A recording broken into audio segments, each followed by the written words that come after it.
தை மாத பலன்கள். தை மாதம் வரப்போகிறது. மார்கழி தான் ஓடிப்போச்சு, போகியாச்சு. மார்கழி மாதம் எங்கே சார் போச்சு? மார்கழியே இப்போ தான் சார் வந்திருக்கு. கரெக்டு தான். மார்கழி மாதத்தில் தான் நம்ம எதுவுமே நல்லது பண்ணுறதில்ல. மார்கழி மாதம்னா டிவைன் மாதமாக ஆக்கிட்டுமே.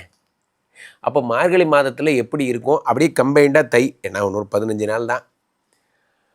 ஸோ அப்போ எப்படி சுற்றி பார்த்தாலும் நம்ம மேஷராசிக்காரர்களுக்கு பிரதானமான ஒரு விஷயங்களாக என்னென்ன இருக்குது அப்படின்னா, ஒரு ஊரே வந்து 9ஆம் இடத்துல உட்கார்ந்துருக்கு பாக்யஸ்தானத்தில். மேஷராசிக்காரர்கள் பாக்யஸ்தானத்திலே இத்தனை பேர் இருக்கும் பொழுது மிக பிரம்மாண்டமான உயரங்கள் எல்லாம். இப்போ 9ஆம் இடத்துல இத்தனை பேர் விழும் பொழுது மேஷராசிக்காரர்கள் மிக அதிர்ஷ்டமான சூழ்நிலைக்கு நீங்கள் போகிறீங்க. இந்த தை பிறக்கும் போதெல்லாம் வேற லெவல் ப்ரமோஷன். வெறித்தனம். இந்த நேரம் நாளை காலை 19ஆம் தேதி போரூர் சரிதா மஹாலில் ஒரு பெரிய ஒரு ரூபகலம் அப்படிங்கிற ஒரு நிகழ்ச்சி நடக்கிறது. நாளை மதியமெல்லாம் நீங்கள் 1 மணிக்கு உலகின் எங்கே இருந்தாலும் சரி போரூரில் இருக்கக்கூடிய சரிதா மஹாலுக்கு மத்தியானம் வந்துடுங்க.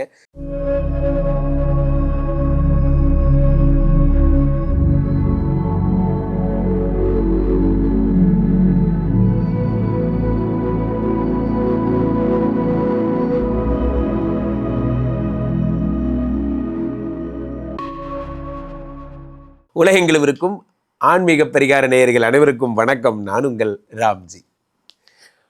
தை மாத பலன்கள். தை மாதம் வரப்போகிறது. மார்கழி தான் ஓடிப்போச்சு, போகியாச்சு. மார்கழி மாதம் எங்கே சார் போச்சு? மார்கழியே இப்போ தான் சார் வந்திருக்கு. கரெக்டு தான். மார்கழி மாதத்தில் தான் நம்ம எதுவுமே நல்லது பண்ணுறதில்ல. மார்கழி மாதம்னா டிவைன் மாதமாக ஆக்கிட்டுமே.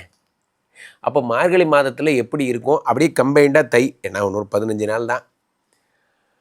ஸோ அப்போ எப்படி சுற்றி பார்த்தாலும் நம்ம மேஷராசிக்காரர்களுக்கு பிரதானமான ஒரு விஷயங்களாக என்னென்ன இருக்குது அப்படின்னு பார்த்தீங்கன்னா, ஒரு ஊரே வந்து 9ஆம் இடத்துல உட்கார்ந்துருக்கு பாக்யஸ்தானத்தில்.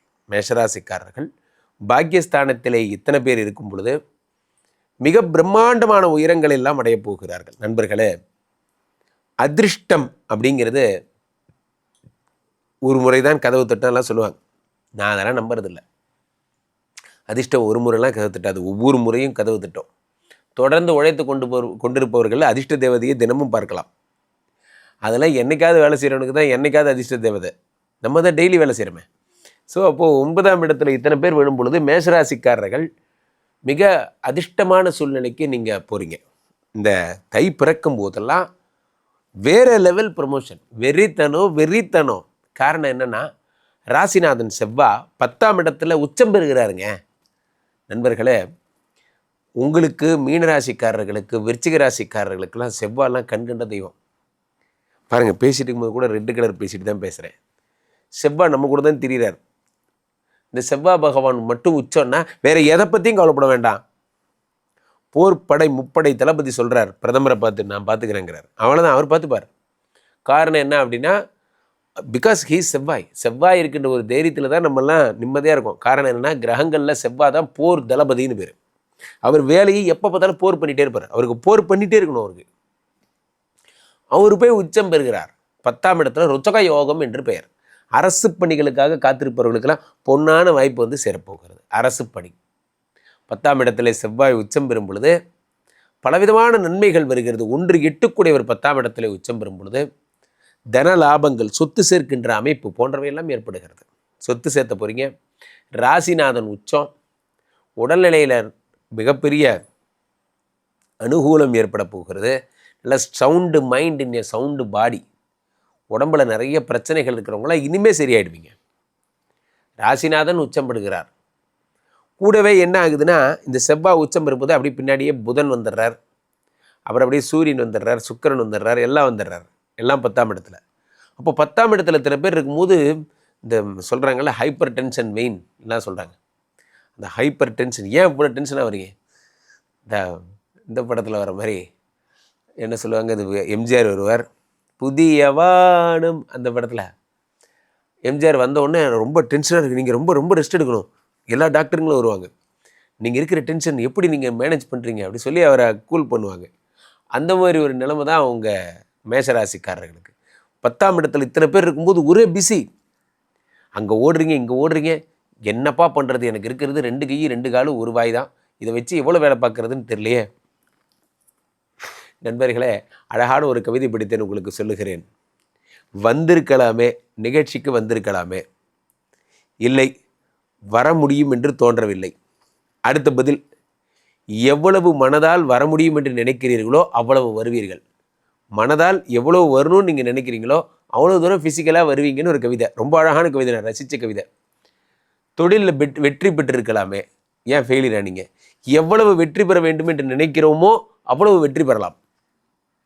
அவ்வளோதான், simple. Business is nothing but எவ்வளவு வெற்றி பெற வேண்டும் என்று நினைக்கிறோமோ அவ்வளவு வெற்றி பெறலாம். நான் வெற்றி பெறணுன்னே நினைக்கலன்னு வச்சுக்கிங்களேன், அவன் வெற்றியே பெற போகிறதில்ல. காரணம் என்ன சொல்லுங்கள்? மனதிலேயே அவ்வளோதான் ப்ரீஃபிக்ஸ் பண்ணியிருக்கான். நம்மலாம் இவ்வளோதான் அப்படின்னு ப்ரீஃபிக்ஸ் பண்ணியிருக்கான். எங்கேருந்து போய் ஜெயிக்கிறது? அப்போ நண்பர்களே, ஒன்று புரிந்து கொள்ளுங்கள். இந்த மேஷராசிக்காரர்கள் 10ஆம் இடத்துல இத்தனை பேர் இருக்கும் பொழுது புதிய புதிய தொழில் வாய்ப்புகளை தேடி போகிறீங்க. கவர்மெண்ட் ஜாபுக்கு ரொம்ப நாளாக ட்ரை பண்ணுறவங்களாம் இப்போ கிடைக்கும். எங்கே சார், இப்போ டிஎன்பிஎஸ்சி டைமும் கிடையாது, ஆர்ஆர்பி டைமும் கிடையாது, பிஎஸ்ஆர்பி டைமும் கிடையாது. சம்மந்தம் இல்லாமல் இப்போ போய் சொல்கிறீங்க. யார் சொன்னா? அரசு இது இப்போ பாருங்கள், நிறைய பேருக்கு சர்க்காரி நாக்கூரிலாம் வருது பாருங்கள், அதெல்லாம் எடுத்து பாருங்கள். எத்தனை கவர்மெண்ட் ஜாப்ஸ் வந்து ஓப்பனிங்கில் போயிட்டுருக்கு. போட்டித் தேர்வுகள், அதுக்கு ப்ரிப்பேர் பண்ணி போட்டித் தேர்வுகள் கூட இருக்குது. நம்ம நுழைஞ்சா போட்டித் தேர்வுங்கிறது வெறும் ஐஏஎஸ் ஐபிஎஸ் மாதிரி போட்டித் தேர்வு மட்டுமே நினச்சிட்ருக்கோம். அப்படிலாம் இல்லை. அடுத்த மாதம் மீன் வளத்துறையில் எடுக்கிறாங்க, கனிம வளத்துறையில் எடுக்கிறாங்க, ஏதோ ஒரு கவர்மெண்ட் ஜாப் போயிட்டு தான் இருக்குது. கொஞ்சம் ட்ரை பண்ணிங்கன்னா நிச்சயம் கவர்மெண்ட் ஜாப் நீங்கள் கிடைக்கும் உங்களுக்கு. Point number 1. பாயிண்ட் நம்பர் 2 என்ன அப்படின்னா, உடம்பில் இருக்கக்கூடிய இப்போ சார் ஃபார் எக்ஸாம்பிள் சில உடல் அழகை எக்ஸ்போஸ் பண்ணக்கூடியவங்களாம் இருப்பாங்க. நான் தான் மிஸ் இந்தியா, அப்படியா, வாழ்த்துக்கள், நல்லா இருப்பேன். அழகி போட்டிக்கு போகிறீங்க. இங்கே பாருங்கள், ஆண் அழகன் இங்கே ஒருத்தர் வர்றார். ஆண் அழகன் ஒரு பாடி பில்டிங் பண்ணியிருக்கார். உடம்பெல்லாம் அப்படி கட்ஸாக வச்சுருப்பார். அவர் வந்து வேர்ல்டு ஆஃப் ஏசியா அழகனாக மாறப்போகிறார். இந்த மாதிரிலாம் இந்த பாடி பில்டிங் பண்ணுறவங்கலாம், அவங்கள்ட்டலாம் நான் கேட்டிருக்கேன், ரொம்ப அழகாக பாடி பில்டிங் பண்ணுறீங்களே, உங்கள் வாழ்க்கையில் லட்சியம் என்ன? பாடி பில்டிங் பண்ணிவிட்டு எப்படியாவது கவர்மெண்ட் ஜாப் வாங்கிட்டு போயிடணும், அது அவங்களுடைய பெரிய பிரதானமான. அப்போ இந்த கலையாக பார்க்கல, இந்த கலையால் உங்களுக்கு வேலை கிடைக்கும்னு தான் படிக்கிறீங்கல்ல அப்படின்னா, ஆமாம்மா வேலையாக தான். நண்பர்களே, கலையை யார் ரசிக்கிறீர்களோ அவர்களுக்கு இந்த கலைவாணி வேண்டுமென தருவாள். கலையாக பார்க்கணும். இங்கே கலையை நிறைய பேர், அப்போது மேஷராசிக்காரர்கள் உண்மையிலேயே ஹெல்த் ஃபிட்னஸ்க்காக ஒர்க் பண்ணுறவங்க. காசு பணம்லாம் வேணாம் சார், நான் சொல்லித்தரேன் உங்களுக்கு அப்படின்னு சில வாத்தியார் இருப்போமா, ரியல் வாத்தியார். அவங்களாம் ரியல் வாத்தியார். இந்த காலத்தில் அப்படிலாம் ரொம்ப கஷ்டம், ரொம்ப கஷ்டம். எங்கிட்ட யாராவது ஜோசியம் பார்க்க வர்றாங்க கற்றுக்கிறவங்கலாம் கேட்டாங்கன்னா, மனசார சொல்லி கொடுத்துருக்கேன் சார், நிறைய பேருக்கு சொல்லி கொடுத்துருக்கேன். பரவாயில்ல, நீங்கள் ஒரு கடையை போட்டு பொழைச்சிக்கோ போ அப்படிலாம் நான் சொல்லி கொடுத்துருக்கேன். ஆனால் பிரச்சனை என்னென்னா, அதுக்கப்புறம் கூட்டம் அதிகமாகிடுச்சு. அப்புறமா தான் தெரிஞ்சுது, ஓஹோ எல்லாத்துக்கும் ஒரு என்ட்ரி ஃபீஸ் வச்சா தான் அதுக்கு ஒரு வேல்யூ இருக்கும் போல இருக்கே அப்படின்னு சொல்லி. ஸோ கலைஞர்களெல்லாம் இந்த பொருளாதார உலகம் மாற்றிடுச்சுன்னு தான் சொல்லணும். உண்மை என்னவென்றால், அப்போது பாடி பில்டிங்கை உயிராக நேசித்து பண்ணுற பாடி பில்டர்ஸ்க்கெல்லாம் ரொம்ப அற்புதமான காலம் இந்த காலம். அப்போது ரைட்டு, அவங்களுக்கெல்லாம் அது மூலிமா கவர்மெண்ட் ஜாப் கிடைக்கிறதுக்கு கூட வாய்ப்பு இருக்குது. அடுத்ததாக மேஷராசிக்காரர்களுக்கு இந்த மார்கழி தை காம்பினேஷன் என்ன பலன்களை தரும்னா, 11ஆம் இடத்து ராகு சிறப்பாக வேலை செய்ய ஆரம்பிச்சிட்டார். இது நாள் வரைக்கும் தனித்து விடப்பட்டிருந்தார். இப்போ குரு பகவான் பார்வை அவர் மேலப்படுது. எங்கெல்லாம் குரு பார்வைப்படுகிறதோ அங்கெல்லாம் என்ன செல்வ செழிப்பு வந்து சேரும். காரணம், குரு தான் செல்வத்திற்கு அதிபதி. குருவே முடிவு பண்ணிட்டார் அப்படின்னா அது நடந்தே தீரும். காரணம் என்னென்னா, அவர் தான் ஃபினான்ஸ் மினிஸ்டர்.